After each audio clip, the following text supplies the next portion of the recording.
Hi బాబాయ్. Hi పండు. ఏంట్రా ఇల్లు ఇంత సైలెంట్ గా ఉంది? ఇంట్లో ఎవరు లేరా ఏంటి? మమ్మీ డాడీ బయటికి వెళ్ళారు. మమ్మీ డాడీ ఇంట్లో లేనప్పుడు నేను డైరెక్ట్ గా డోర్ తీద్దాను ఎన్నిసార్లు చెప్పాను?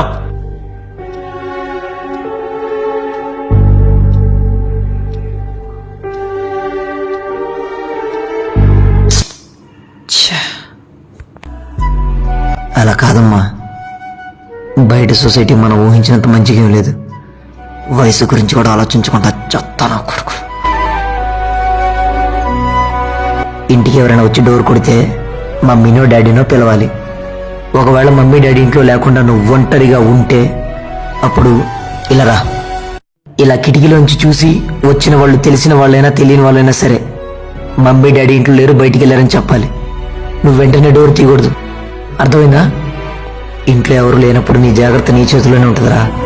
ఇప్పుడు నేను చెప్పేదంతా నీకు అర్థం కాకపోవచ్చు, కానీ ముందు ముందు అర్థమవుతుంది. నేను చెప్పిన జాగ్రత్త. అన్నయ్య, అది పాప అల్లరి చేస్తుంటాను, నేనే కొంచెం. అంతా విన్నాన్రా. ఈ సొసైటీలో ఆడపిల్లలు మనుషుల మధ్య తిరుగుతున్నారో మృగాల మధ్య తిరుగుతున్నారో కూడా అర్థం కావట్లేదు.